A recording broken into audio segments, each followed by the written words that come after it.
그 첫 번째 가장 일반인들이 많이 갖고 있는 편견은 아름다운 작품과 좋은 작품을 동일시한다는 거예요. 작품은 아름다워야 한다라는 생각을 갖고 있다는 거죠. 그런 생각을 갖고 있으면은요, 이 현대미술 자체에 접근이 안 되는 거죠. 그죠?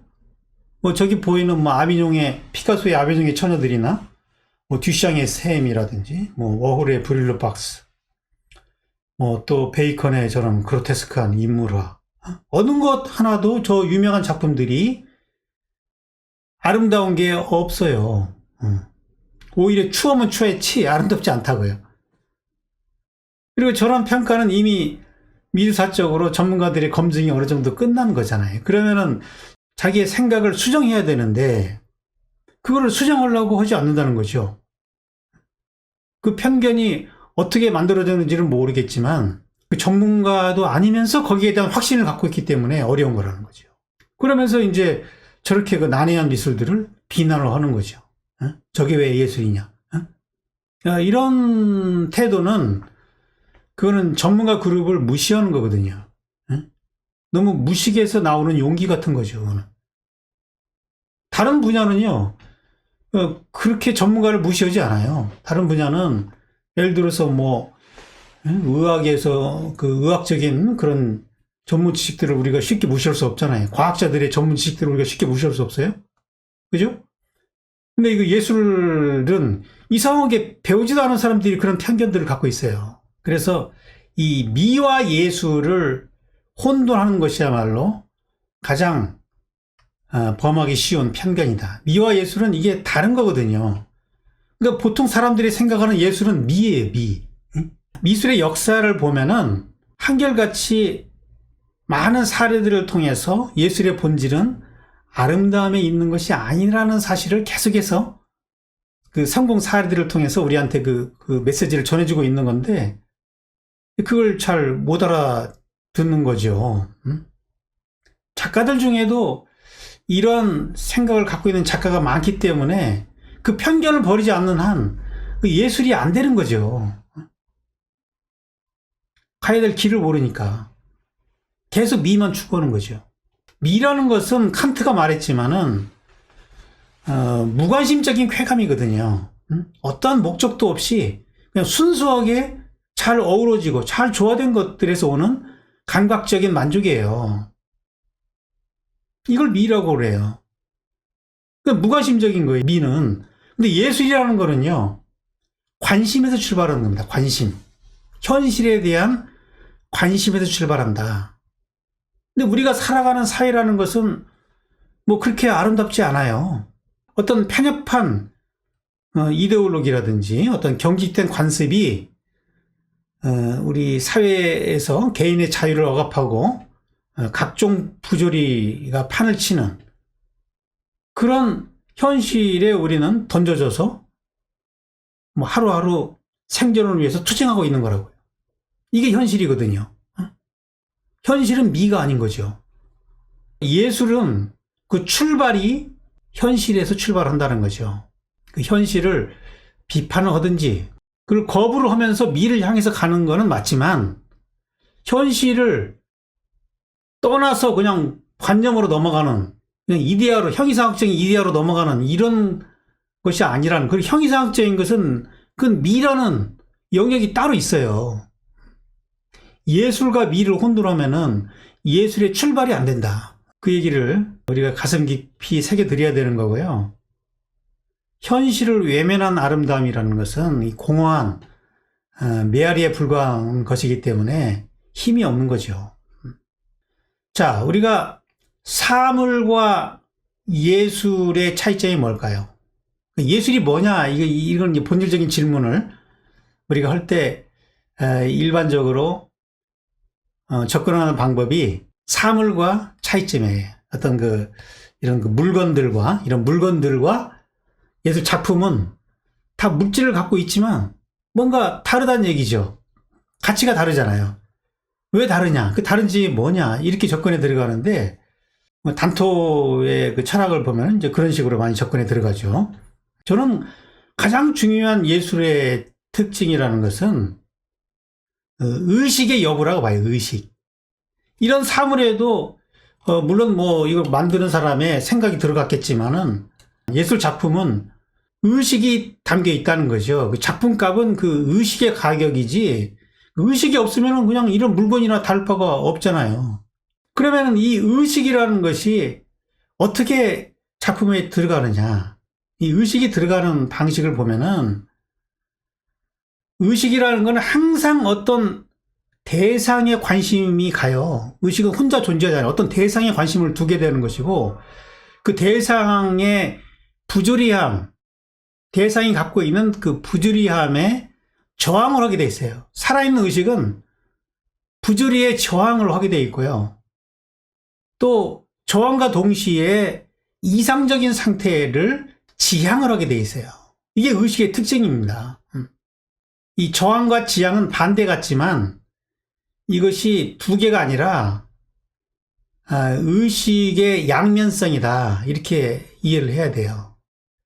저항이 큰 만큼 지향이 강해지는 거예요. 그러니까 저항이 없는 지향이라든지 지향이 없는 저항은 존재할 수가 없는 거예요. 이 두 개가 하나의 음과 양처럼 하나의 세트를 이룬다니까요. 그래서 우리가 아픈 만큼 성숙해진다. 그런 말 들어봤죠. 그런 것처럼 우리가 고통을 강하게 의식할수록 이상향에 대한 바램도 강해지는 거예요. 우리가 병에 걸려가지고 죽도록 아파보면은요, 그 고통만큼 강하게 그 건강의 상태를 갈망을 하게 돼 있다니까요. 근데 자기가 몸이 아프지 않은 사람들은 그 이상향이, 건강에 대한 지향이 약할 수밖에 없어요. 아픈 사람이 그게 강한 거지. 그러니까 의식이라는 것은 어떤 대상의 상태를 느끼고 그것의 부조리함에 저항을 하고 이상적인 걸 지향하는 이런 속성을 갖고 있기 때문에 작품에는 저항의식과 지향의식이 들어가야 된다는 얘기예요. 의식이 들어가야 된다. 그게 이 일반 그 물질과 다른 작품의 특징이라는 거죠. 근데 미라는 거는 이상적인 지향만 있어요. 그건 관념적인 거죠.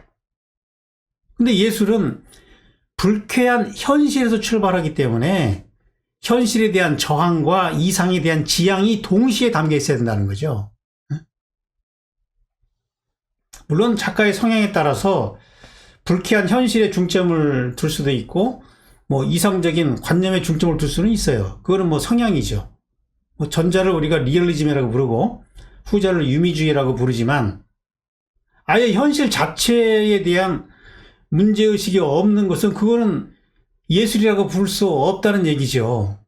그래서 예술의 작품성이라는 것은 그 예술의 범주 안에서 평가를 하는 것이지 예술 밖에 있는 걸 가지고 예술에서 평가하지는 않아요. 우리가 축구를 잘하는지 못하는지를 평가하려면은 일단 축구의 룰 안에서 평가를 하는 거예요. 그 농구 선수를 데려다가 축구의 룰로 평가하면 안 되잖아요. 그런 거라니까요. 스포츠에서 그 반칙으로 얻은 스코어는 그거는 평가의 대상이 아니라니까요. 그러니까 예술에서도 일단 그 현실에 대한 문제의식, 이 저항과 지향의식이 없는 작품은 사실 그 평가의 대상이 아닌 거죠. 일단 저는 그림을 볼 때 이 점을 먼저 봅니다. 이 작품이 평가의 대상이냐 아니냐. 쓸데없이 평가의 대상이 아닌 거를 평가할 필요가 없는 거잖아요. 제가 좀 극단적으로 말하는 걸지는 몰라도 이렇게 극단적으로 얘기해야 좀 감이 확실하게 오죠. 근데 이런 예술의 관점에서 이 미술사를 보면은요, 이게 훨씬 잘 보여요. 근데 미의 관점에서 예술을 보면은요, 접근 자체도 안 된다니까요. 그래서 저는 평가를 할 때 먼저 그 문제의식을 보는 거죠. 어디에 대한 저항을 하고 있느냐, 무엇을 지향하고 있느냐, 그거를 먼저 파악을 해야 되는 거죠. 근데 문제의식이 없는 작가들이 생각보다 많다는 거죠. 대다수가 이 문제의식이 없이 이 작품을 한다는 것이 굉장히 놀라운 일인데, 이 놀라움은 어디에서 비롯되느냐? 저는 우리의 교육이라고 봅니다. 우리가 예술 수업을 할 때 이런 부분을 먼저 가르치고 그 다음 단계로 넘어가야 되는데, 여기에 대해서 침묵을 하고 작품을 좋다 나쁘다를 그냥 주관적으로 평가를 하다 보니까 그렇게 되는 거죠. 이 문제의식이 없으면 출발 자체가 안 되는 거거든요, 원래. 축구를 배우려는 사람들한테는 먼저 축구의 룰을 가르쳐야 되는 거죠. 그죠? 축구하는 사람이 막 손으로 잡고 이러면 그건 반칙이잖아요. 먼저 룰을 가르치고 나서 그 안에서의 능력을 키워야 되는 거고, 예술을 배우려는 사람들한테는 예술의 룰을 먼저 가르치고 그 룰 안에서 자기 능력을 키우는 거를 가르쳐야 되는 거죠. 근데 룰을 가르치지 않아요. 그러니까 예술이 아니라 자꾸 미를 추구하고 있고, 뭐 종교를 한다든지 과학적으로 간다든지 이런 반칙들이 많다는 거죠. 물론 뭐 동네 축구에서는 손으로 잡아도 좀 봐주고 이러죠. 그러니까 아마추어일 때는 그런 걸 봐줄 수 있지만 프로의 세계에서는 어림도 없는 일이죠. 요즘은 그 뭐예요, 그 카메라로 다 찍더라고요. 뭐라고 그러죠, 그거? 카메라로 다 찍어가지고 심판이 놓쳐도 그거 가지고 판단해요. 반칙이냐 아니냐를. 그만큼 프로의 세계에서는 엄격해요. 근데 제가 보기에는 그 룰을 지키는 사람조차가 많지 않다는 거죠, 이 미술계에. 특히 한국 작가들의 경우. 그러니까 이거는 교육의 문제다라고 밖에 말할 수가 없는 거죠. 교육의 문제다, 이거는. 제가 이런 얘기를 자꾸 많이 하면은, 자꾸 괴로워해요. 괴로워하고. 이런 거 모르고 할 때는 참 그림이 좋았는데, 알고 하려니까 참 답도 없는데 너무 힘들다고 자꾸 나를 원망하고 그러는데, 그러나 이걸 피해가지고는 이 예술의 길을 갈 수가 없는 거예요.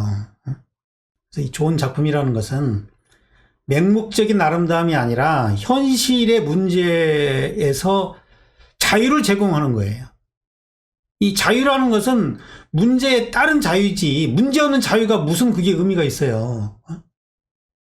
문제가 있기 때문에 자유가 귀한 거죠. 그래서 좋은 작품이라는 것은 현실의 문제를 정확하게 간파를 하고 그것을 시원하게 풀어주는, 자유롭게 풀어주는 이런 작품이 좋은 작품인 거죠. 키치도 아름답잖아요. 근데 그 키치의 아름다움이라는 것은 문제가 없는 아름다움이에요. 거기는 문제의식이 없어요. 한낱 벽면을 장식하는 그런 이발소 그림일 뿐인 거죠. 이렇게 생각하면은 왜 길거리에서 파는 그런 싸구려 그림들이 아름다운가 금방 이해가 되잖아요. 그죠?